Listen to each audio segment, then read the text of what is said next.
Perkembangan politik tanah air dalam buletin jam ini kita akan membincangkan sedikit mengenai apa yang boleh kita jangkakan mengenai situasi politik negara pada ketika ini. Dari segi isu keabsahan, tiada majoriti dan tuntutan pembangkang untuk Perdana Menteri letak jawatan menjadi antara topik utama dalam kalangan masyarakat pada ketika ini. Bagaimana kita ingin memahami situasi semasa ini dan semua ini kita akan berbincang bersama dengan Profesor Dr. Muhammad Azizuddin Muhammad Sani merupakan penganalisis politik. Assalamualaikum Prof. Assalamualaikum.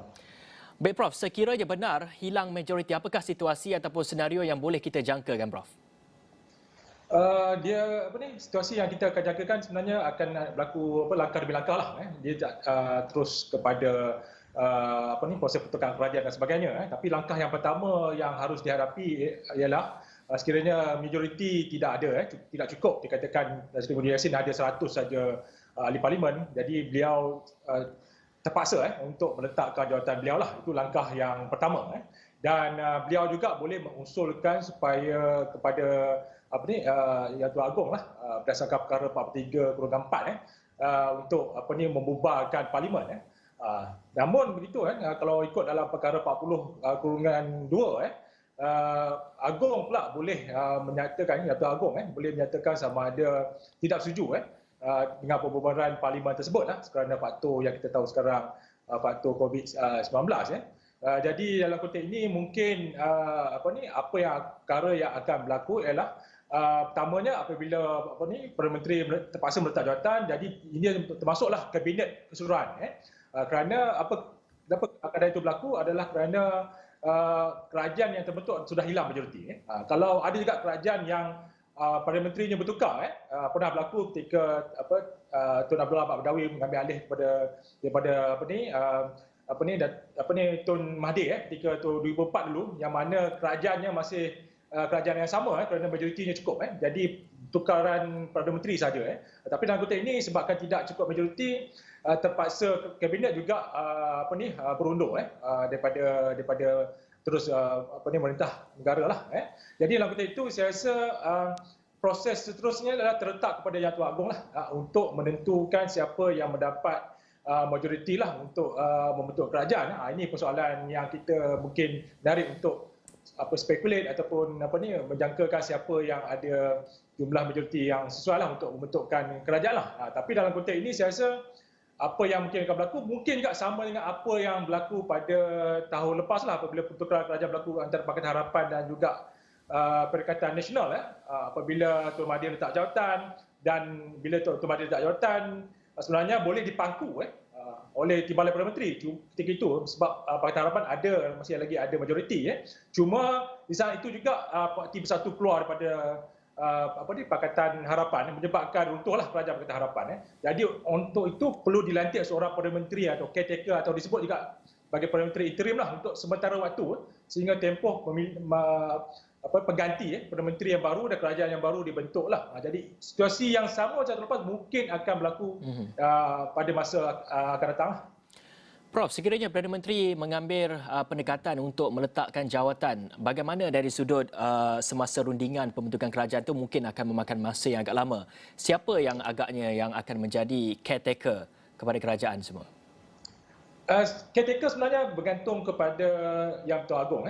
Dia akan menentukan siapa yang sesuai lah. Tapi kita pun tidak ada banyak tradisi. Itu tradisi yang ada pun tradisi yang berlaku tahun lepas. Yang mana Tun Mahathir dilantik sebagai Perdana Menteri interim untuk tempoh yang singkat lah. Sebab pengganti kepada Perdana Menteri baru, maksudnya Perdana Menteri baru perlu dipilih secara segera sebenarnya. Dan saya rasa dalam masa keadaan sekarang, sekiranya betul esok adalah hari tarikh Tan Sri Muhyiddin berletak jawatan, saya rasa sekarang ini telah berlaku perundingan lah untuk pembentukan kerajaan yang baru lah. Siapa yang sesuai, siapa yang layak, dan juga dalam sesama saya rasa kemungkinan besar juga Yang Tuan Agong akan melantik juga Tan Sri Muhyiddin Yassin lah untuk menjadi Perdana Menteri interim. Itu pun bergantung pada Tan Sri Muhyiddin Yassin ingin menjadi Perdana Menteri interim. Macam kita tahu macam tahun lepas itu Tun Mahathir sanggup untuk menerima sebagai Perdana Menteri interim. Tidak, Agong akan melantik seorang tokoh lah lain, ahli parlimen juga untuk sementara lah tempoh. Saya rasa tak lama, dalam seminggu 2 minggu lah untuk mencari pengganti kepada Perdana Menteri yang baru. Prof, banyak desakan untuk Tan Sri Muhyiddin Yassin meletak jawatan, tapi kita nak lihat dari segi signifikannya. Sekiranya Tan Sri Muhyiddin meletak jawatan, tapi dalam pada masa yang sama, beliau juga adalah pengerusi Perikatan Nasional. Jadi adakah ini bermakna beliau ini masih mempunyai peranan yang penting dalam perundingan untuk pembentukan kerajaan yang baru nanti? Sudah tentu sebab Tan Sri Muhyiddin Yassin kalau beliau meletak jawatan sebagai Perdana Menteri, beliau hanya hilang jawatan Perdana Menteri jawatan sebagai Presiden Parti Bersatu dan pengurusi Perikatan Nasional masih lagi dipegang oleh beliau dan sudah tentulah beliau memiliki peranan yang besar untuk menentukan siapa pengganti beliau sekiranya beliau dapat menentukan mempengaruhi keputusan dalam pembentukan kerajaan baru. Jadi faktor parti tidak terjejas dengan kehilangan jawatan beliau. Jadi beliau ada peranan yang besar kerana kedudukan beliau itu membolehkan beliau untuk mempengaruhi keputusan-keputusan besar yang dibuat oleh Perikatan Nasional. Prof, sekiranya Perdana Menteri meletak jawatan, mungkin ada potensi timbalan Perdana Menteri iaitu Datuk Seri Ismail Sabri bakal diangkat ke jawatan nombor 1 negara. Dan apa jangkaan daripada Prof susulan daripada itu, adakah UMNO akan kembali untuk menyokong Perikatan Nasional ini? Kemungkinan itu ada.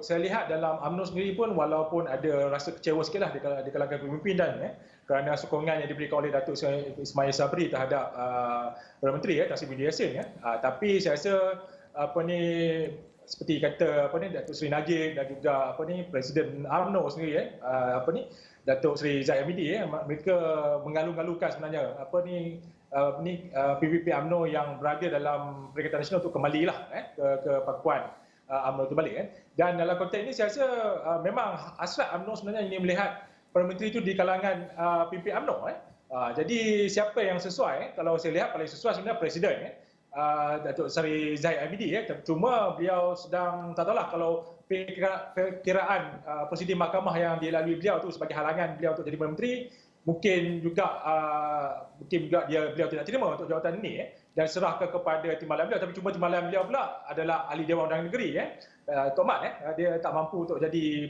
Perdana Menteri sebab Perdana Menteri mesti ada di kalangan ahli parlimen. Jadi masih lagi calon yang paling sesuai dan paling kanan sekali ialah Datuk Ismail Sabri itu pun bergantung kepada suasana harmoni dalam UMNO itu sendiri untuk terima cuma calon ini hanya calon dia perlu juga mendapat sokongan rakan sekutu dalam Perikatan Nasional daripada Bersatu, daripada PAS misalnya, parti-parti lain Sabah dan Sarawak untuk menyokong calon ini. Tapi kalau mereka mengambil keputusan lain, saya rasa mungkin juga UMNO tidak mampu juga untuk menjadi wakil UMNO tidak mampu juga jadi Perdana Menteri dan mungkin dilihat di sebelah pembangkang pula siapa yang paling sesuai mungkin Datuk Seri Anwar Ibrahim sebagai pemimpin Pakatan Harapan untuk mengetuai kerajaan kerana setakat ini selain pada Tan Sri Muhyiddin Yassin beliau adalah yang kedua mempunyai jumlah tertinggi ahli parlimen menyokong beliau tapi beliau tidak cukup juga masih perlukan sokongan parti-parti lain yang ni sekarang sedang ditagih oleh semua kepimpinan untuk mencari jumlah threshold 111 itu untuk mencapai jumlah majoriti kalau boleh lebih lah kalau 111 itu sangat tipis kalau boleh lebih daripada itu untuk kerajaan yang lebih stabil dalam negara. Prof, kalau boleh saya nak kongsikan mengenai kedudukan sokongan kepada Tan Sri Muhyiddin Yassin sehingga 10 Ogos 2021 adalah sejumlah 100 MP, begitu juga dengan yang menyokong Datuk Seri Anwar Ibrahim adalah sebanyak 89, di mana yang menyokong Datuk Seri Ahmad Zahid Hamidi adalah sebanyak 15 ahli parlimen. Begitu juga mereka yang tidak menyatakan sokongan lagi adalah 16 ahli parlimen yang melibatkan daripada Parti Warisan Pejuang, PSB Bebas dan juga APCO. Bagaimana kita ingin melihat dari segi sekiranya pembentukan kerajaan baru itu, bagaimana agaknya bagi mereka yang tidak menyatakan pendirian ini, adakah mereka ini bakal menjadi kingmaker dalam pembentukan kerajaan baru nanti?